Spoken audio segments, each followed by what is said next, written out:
Bom dia, boa tarde, boa noite. Aqui com vocês mais uma vez, Croix Freitas, representando o CAC Estudos Espíritas. E hoje é dia de Clube do Livro. Bora? Pedindo a vocês que sigam o CAC no Instagram, está aí @CAC Estudos Espíritas. E por caridade, façam inscrição no nosso canal e ative as notificações no YouTube, CAC Estudos Espíritas. Está aí o nosso slide padrão de Kardec, Amor e Caridade, CAC. E hoje nós estamos no capítulo 17. Faltam apenas 3 depois de hoje. Estamos chegando ao final de mais um livro da coleção de André Luiz sobre a vida no mundo espiritual, psicografada por Francisco Cândido Xavier. E estamos no livro Ação e Reação. E o capítulo de hoje, o 17, trata do título Dívida Expirante. Um nome que já nos sugestiona a pensar no final de uma dívida, de um débito, que acaba depois de uma longa trajetória. Então vamos ver o que vivenciaram neste capítulo André Luiz Hilário e seu amigo e orientador na mansão Silas. Era agora no hospital, em triste pavilhão de indigentes, a nova lição que Silas nos reservava. Ganhando o interior, diversos companheiros acolheram-nos gentis, e após saudações amigas, um deles, o atendente Lago, avançou para o mentor de nossos estudos, cientificando. Assistente, o nosso Léo parece gastar os derradeiros recursos da resistência. Silas agradeceu a informação e explicou que vínhamos justamente para colocar no descanso de que se fazia credor, e atravessando longa fila de leitos pobres, nos quais enfermos jaziam padecentes, ao pé de alguns desencarnados, em trabalho assistencial, estacamos junto de um doente esquálido e angustiado. A mortiça claridade de pequena lâmpada, destinada à vigília da noite, vimos Léo, que uma tuberculose pulmonar arrastara ao cepo da morte. Não obstante, a dispneia mostrava o olhar calmo e lúcido, revelando perfeita conformação aos padecimentos que o conduziam ao termo da existência. Então, ele estava quase morrendo. Recomendou-nos Silas observar-lhe o corpo, entretanto, não havia muita particularidade a destacar, porquanto os pulmões quase destruídos, através de sucessivas formações cavitárias, haviam provocado tamanho abatimento orgânico que o vaso físico sob nossos olhos não era mais que um trapo de carne, agora aberto à multiplicação de bacilos vorazes, aliados a exércitos microbianos de variada espécie, a se apinharem dominadores na intimidade dos tecidos, assim como inimigos implacáveis, a se lhe apoderarem dos restos, senhoreando todos os postos chaves da defensiva. Então, guardem essa informação, que Léo estava com seus pulmões completamente dilacerados. Achava-se Léo, desse modo, no veículo denso, no corpo físico, à maneira de um homem irremediavelmente condenado à expulsão da sua própria casa. Todos os sintomas da morte patenteavam-se iniludíveis. O coração fatigado assemelhava-se a motor exausto, incapaz de liquidar os problemas da circulação sanguínea, e todos os implementos da aparelhagem respiratória esmoreciam, desnorteados, sob inexorável asfixia. Léo, moribundo, era um viajante habilitado à grande romagem, tão somente à espera do sinal de partida. Ainda assim, estava sereno e portava-se com bravura. Tão acentuada se lhe evidenciava a acuidade mental que quase nos percebia a presença. Então, apesar de Léo estar nesse quadro físico deplorável, seu estado mental era equilibrado. Assim percebeu André Luiz e Hilário, mesmo que passando por graves sintomas no corpo físico. Continuando. Silas, que lhe acariciava a fronte com a destra generosa, disse-nos atencioso: já que vieram para notar um processo de dívida expirante, podem algo perguntar ao companheiro, cuja memória se revela, tanto quanto possível, consciente e vigilante. Então Silas manda eles perguntarem a Léo, que estava encarnado. E aí Hilário diz: ouvir-nos-á, porém? Inquiriu Hilário entre surpreso e compungido. E Silas complementa: não com os tímpanos da carne, contudo, assinalar-nos-á qualquer indagação em espírito, esclareceu Silas afetuoso. Dominado de intensa simpatia, André Luiz diz que inclinei-me sobre o irmão em rude prova, atraído pela fé que lhe abrilhantava as pupilas e abraçando-o, indaguei em voz alta: Léo, amigo, reconhece-se você no limiar da vida verdadeira? Sabe que deixará o corpo em breves horas? O interpelado, crendo raciocinar por si mesmo, registrou-me a pergunta, a inquirição, palavra por palavra, qual se lhe fossem transmitidas ao cérebro por fios invisíveis.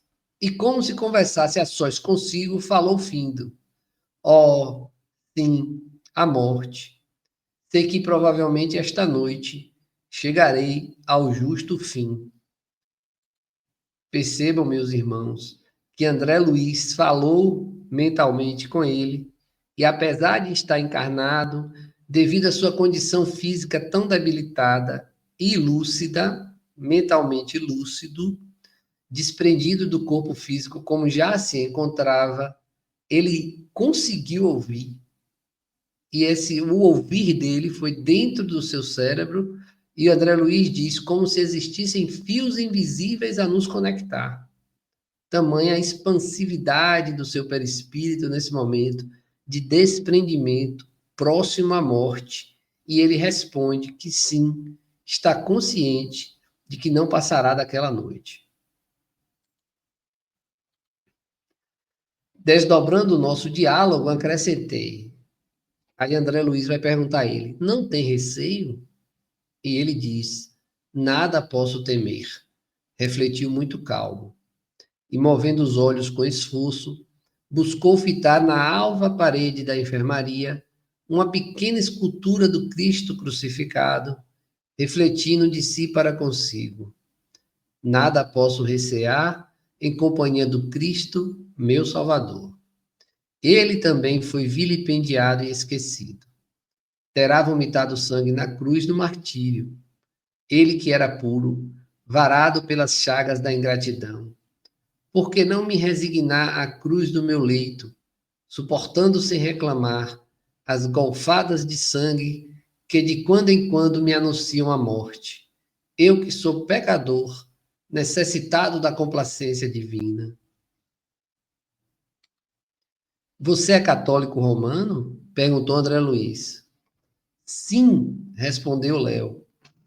E aí André Luiz diz: meditei na sublimidade do sentimento cristão, vivo e sincero, seja qual for a escola religiosa em que se exprima, e prossegui, afagando-lhe o peito opresso. Nesta hora de tanta significação para o seu caminho, sinto a ausência de seus familiares humanos. Ah, meus familiares, meus afetos, respondeu falando mentalmente. Meus pais teriam sido no mundo os meus únicos amigos. No entanto, demandaram um túmulo quando eu era simplesmente um jovem enfermo. separado de minha mãe, vi-me entregue aos desajustes orgânicos. Logo após, meu irmão Henrique não hesitou em declarar-me incapaz. Por isso a herança cabiam-lhe grandes bens. Contudo, prevalecendo-se do meu infortúnio, o mano obteve na justiça, com meu próprio assentimento, a documentação com que se fazia meu tutor. Bastou, porém, a consecução dessa medida para que se transformasse para mim num verdugo cruel. Apossou-se-me de todos os recursos, internou-me num hospício em que amarguei longos anos de isolamento.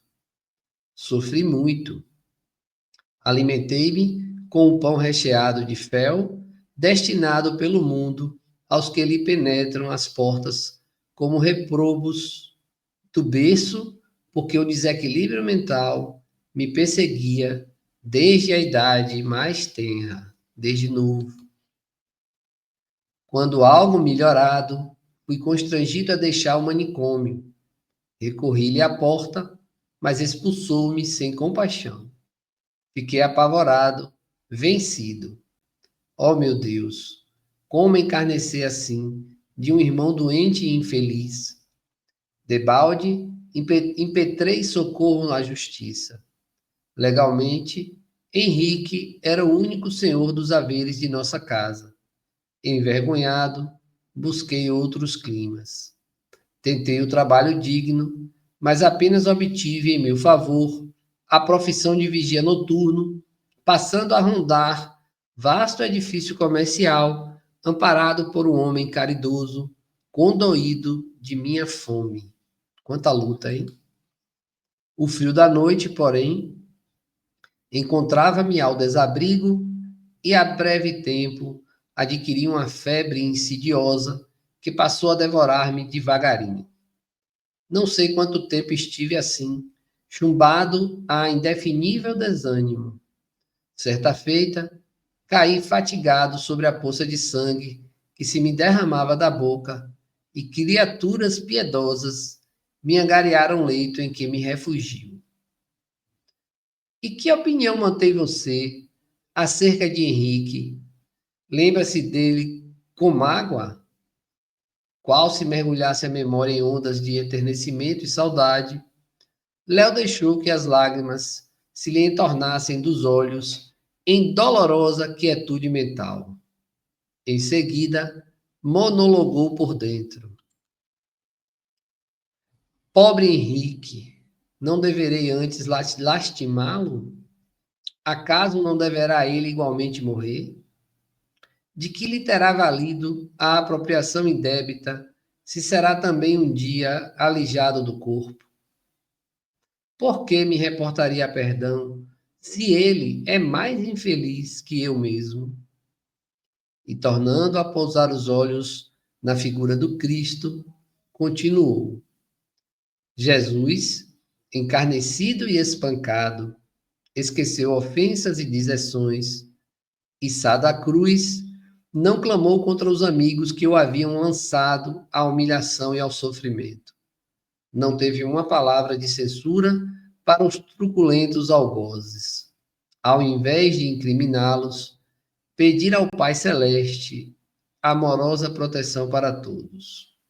E Jesus foi um embaixador de Deus entre os homens.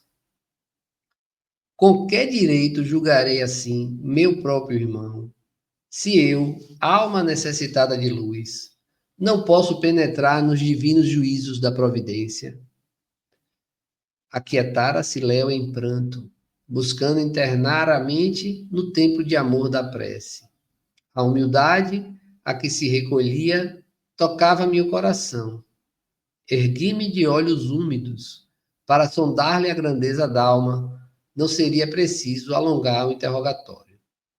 Hilário, que se mostrava comovido até às lágrimas, desistiu de qualquer consulta, apenas inquirindo ao assistente se o agonizante estava reencarnado sob os auspícios da mansão, ao que Silas informou prestativo. Sim, Léo vive tutelado por nossa casa. Aliás, temos algumas centenas de criaturas que, não obstante materializadas na carne, permanecem ligadas à nossa instituição, pelas raízes dos débitos a que se prendem, geralmente todas elas em estágios difíceis de regeneração, porque delinquentes em reajuste.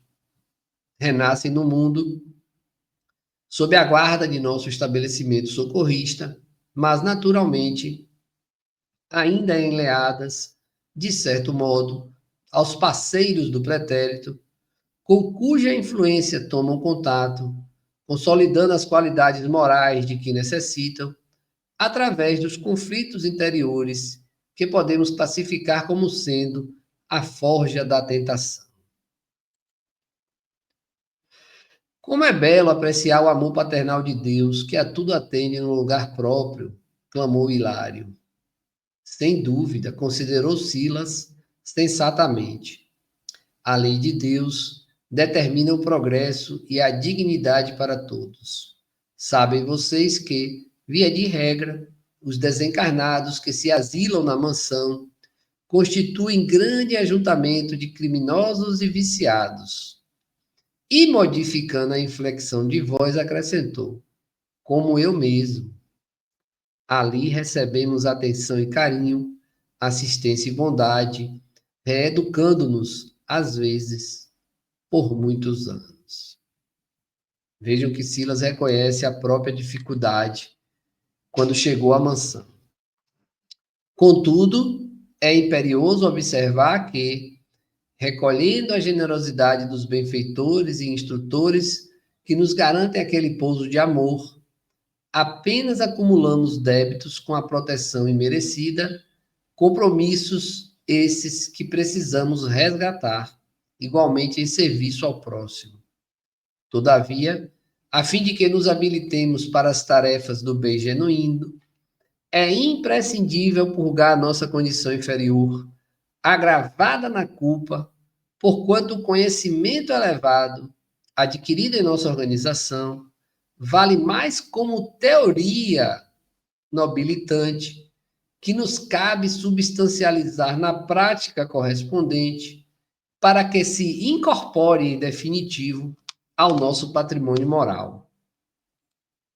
Eis porque, depois do aprendizado breve ou longo em nosso instituto, somos novamente internados na esfera da carne, e aí é óbvio que, apesar de protegidos por nossos mentores, deveremos sofrer a aproximação dos antigos comparsas de nossos delitos para demonstrar aproveitamento e assimilação do amparo recebido.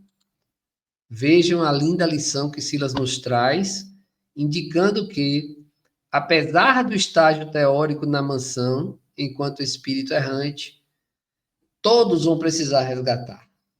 E qual é a forma de resgatar?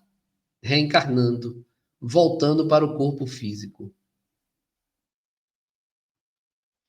E aí está a bondade do Criador que nos permite essa oportunidade. André Luiz agora vai dizer: ao nosso lado, porém, Léo contava os derradeiros minutos no veículo denso, no corpo, e notamos que o assistente não desejava ausentar-se do caso dele, para que lhe guardássemos a lição. Talvez por isso mesmo, Silas ministrou-lhe energias novas ao peito exausto, através de passes balsamizantes, falando-nos em seguida. Vocês ouviram as alegações mentais do companheiro que se despede. Hilário, que ardia de curiosidade, tanto quanto eu, faminto de novas elucidações, indagou reverente: em que ponto será lícito considerar a presente desencarnação de Léo como débito expirante? Nosso interlocutor fixou expressivo gesto e informou: de certo, não me reportarei à conta integral de nosso amigo perante a lei. Não disponho pessoalmente de recursos informativos para relacionar-lhe as dívidas e créditos no tempo. Referir-me-ei, por isso, tão somente, à culpa que o atormenta quando ingressou em nossa casa, segundo os apontamentos que lá poderemos compulsar. O agonizante agora, de nervos acerenados pelo socorro magnético, parecia quase ouvir-nos. Sustentando-lhe a fronte suarenta, Silas, atencioso, prosseguiu depois de leve pausa. Léo enfileirou mentalmente para nós as amargas recordações dos dias recentes que tem vivido, detendo-se particularmente na enfermidade que o martiriza desde o berço, nos tormentos do hospício e na natureza de um irmão que o sentenciou à extrema penúria. Vejamos, porém, a razão das dores com que pune a si mesmo e por que mereceu a felicidade de ressarcir para sempre o débito particular, agora na pauta de nosso estudo.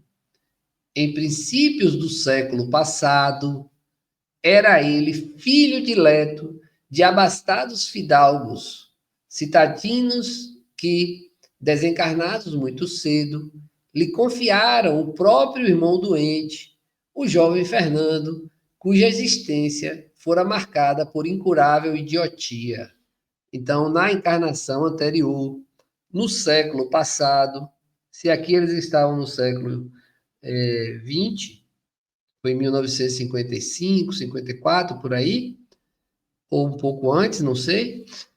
Mas se ele estava aqui falando do século 20, foi no século 19, na encarnação anterior, em que Léo era filho de pais ricos e que morreram cedo, e ele ficou com a guarda do irmão mais novo que sofria de incurável idiotia. Ernesto, no entanto, pois era esse o nome de nosso Léo. Então, Léo era Ernesto na vida anterior, na existência última. Tão logo se viu sem a presença dos genitores, deu-se pressa em alijar o irmão do seu convívio, cioso do governo total sobre a avantajada fortuna de que ambos se faziam herdeiros. Além disso, moço habituado aos saraus do seu tempo, estimava as recepções esmeradas, nas quais o palacete da família descerrava as portas brazonadas, as relações elegantes e, orgulhoso da paisagem doméstica, envergonhava-se de ombrear com o irmão, por ele proibido de comparecer aos seus ágapes sociais, na verdade. Então, o irmão não poderia comparecer com ele por causa de sua idiotia aos seus eventos sociais, né? Todavia, porque Fernando Mentecapto não lhe atendesse às ordens, em razão da incapacidade de compreender, de apreendê-las, providenciou gradeada prisão ao fundo da residência, onde o rapaz enfermo foi excluído da comunidade familiar. Encarcerado e sozinho, desfrutando apenas a intimidade de alguns escravos, Fernando passou a viver engaiolado, qual se fora infeliz animal. Enquanto isso, Ernesto, que era Léo, casado, dava largas aos caprichos da mulher em extensas viagens de recreio, nas quais desperdiçava seus bens em jogatinas e extravagâncias. Depois de algum tempo, esgotado nas finanças de que podia dispor, apenas conseguiria reequilibrar-se por morte do mano irresponsável. No entanto, o jovem mentalmente enfermo dava mostras de grande fortaleza física, não obstante certa bronquite crônica que muito o incomodava. Observando-lhe o desequilíbrio respiratório, Ernesto planejou levá-lo à moléstia mais grave, na esperança de remetê-lo com rapidez ao sepulcro, que ele morresse rápido, recomendando aos servos que o libertassem todas as noites num grande pátio em que Fernando repousasse ao relento. O moço, porém, denotava enorme resistência e, embora sofresse consecutivas crises de sua moléstia, assim exposto à intempérie, durante quase 2 anos superou valorosamente a provação a que fora submetido. Entre mentes, padecia Ernesto o cerco de angústia econômica sempre mais grave, que somente o quinhão amoedado de Fernando, entregue ao comando de velhos amigos, conforme a vontade paterna, poderia solucionar. Então, ele queria a parte da herança de Fernando, que estava nas mãos de amigos de seus pais que cuidavam disso. Se Fernando morresse, passaria para ele. Em razão disso, envilecido pela fome de ouro, certa noite, liberou 2 escravos delinquentes, algemados em seu domicílio, sob a condição de se exilarem para terras distantes, e após vê-los partir, sob o nevoeiro da madrugada, buscou o leito do irmão, enterrando-lhe um punhal no peito inerme. Na manhã seguinte, ante o choro dos servos, ali mostrarem o cadáver, fê-los admitir que os cativos fujões teriam sido os autores do crime e, inocentando-se com astúcia, entrou na posse dos bens que pertenciam ao morto, com plena aprovação dos magistrados terrestres. Então o golpe dele deu certo. Foi assim que, apesar de regalada existência na carne, ao aportar no além-túmulo, atravessou extensa faixa de expiações. Fernando, o irmão desditoso, com absoluta magnanimidade, esqueceu-lhe as ofensas. No entanto, desgastado pelos remorsos, Ernesto entrou em comunhão com impassíveis agentes da sombra que o fizeram presa de inomináveis torturas por se recusar a segui-los nas práticas infernais. Conservando no imo da alma a lembrança da vítima, através da percussão mental do arrependimento sobre os centros perispiríticos, enlouqueceu de dor, vagueando por vários lustros em tenebrosas paisagens, até que, recolhido à nossa instituição, foi convenientemente tratado para o reajuste preciso. Não obstante recuperado, porém, as reminiscências do crime absorviam-lhe o espírito de tal sorte que, para o retorno à marcha evolutiva normal, implorou o regresso à carne, a fim de experimentar a mesma vergonha, a mesma penúria e as mesmas provas por ele infligidas ao irmão indefeso, pacificando desse modo a consciência intranquila. Então ele pediu para passar por tudo que fez o irmão suportar na vida anterior. Amparado em seus propósitos de resgate por eminentes instrutores, tornou ao campo físico, carreando na própria alma os desequilíbrios que assimilou além do sepulcro, com os quais renasceu alienado mental, como o próprio Fernando no passado recente, tendo amargado, na posição de Léo, todos os infortúnios por ele impostos ao irmão debilitado e infeliz. Então vejam, ele teve que ficar no hospício, ele teve a doença mental, ele teve que ficar no frio quando vigia. Então, ele passou por tudo que fez o irmão passar na encarnação anterior. Essa é a lei de causa e efeito. Esse é o título do livro, Ação e Reação. Ressurgiu dessa forma, na esfera carnal, desditoso e doente. Cedo conheceu a orfandade, como também na vida anterior, só que ele era o mais velho. Foi colhido de surpresa pela secura e vilania de um irmão insensato, que o filhou no ambiente sombrio de um manicômio, e para não faltar particularidade alguma ao quadro expiatório, padeceu como guarda noturno o frio e os temporais a que expusera a vítima indefesa. na encarnação passada.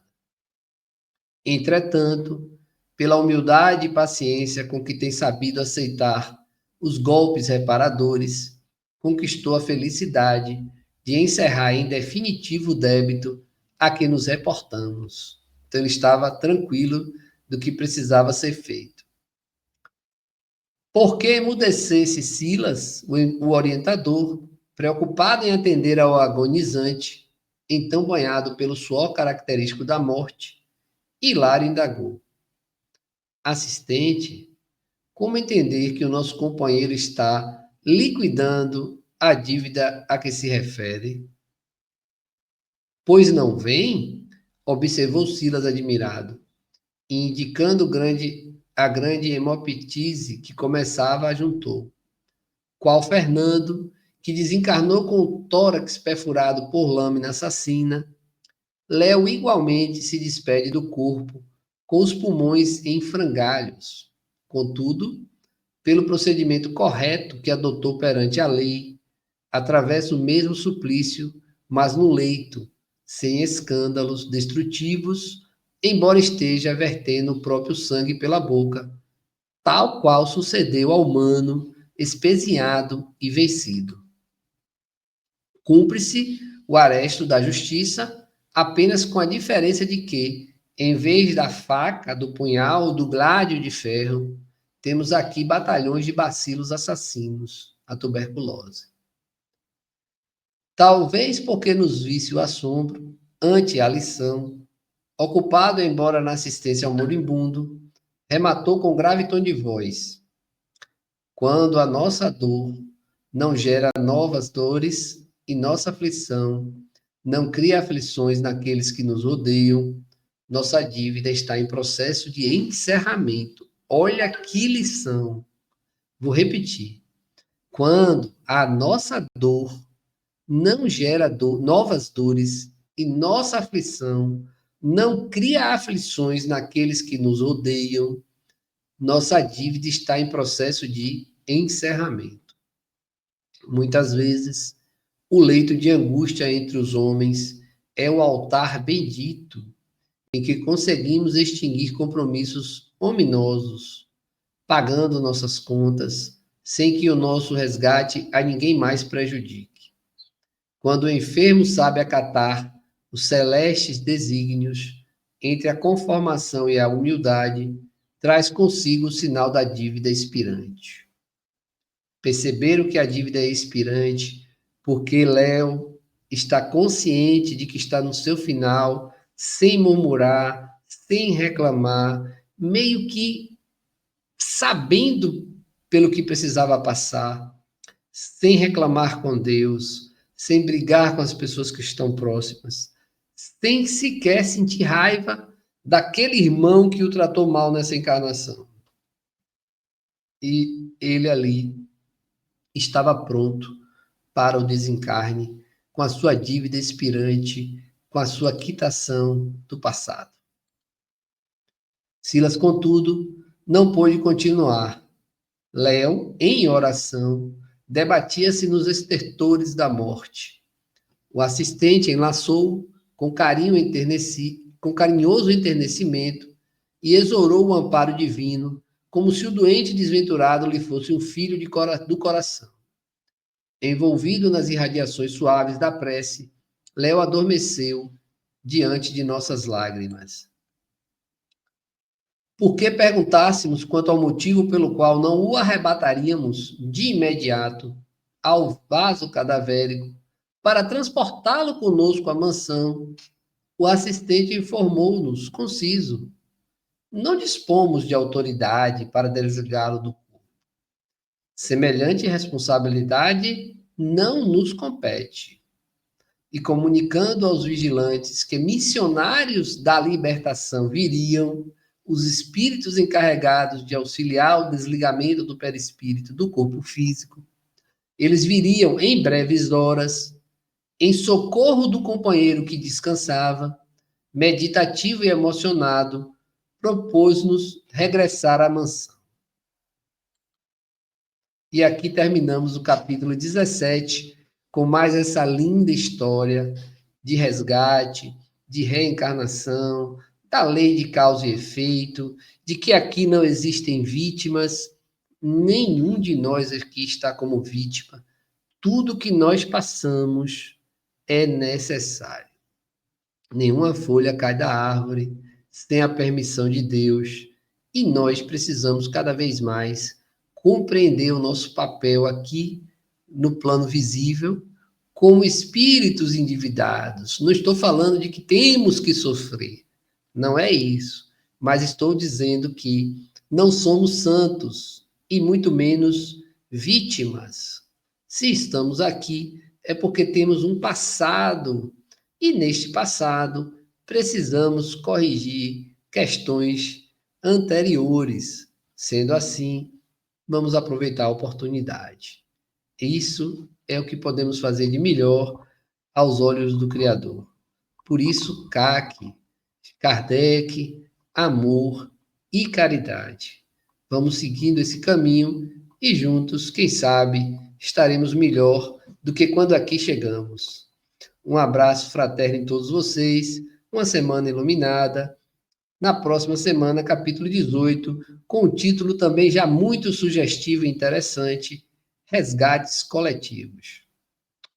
Beijos magnéticos e até a próxima.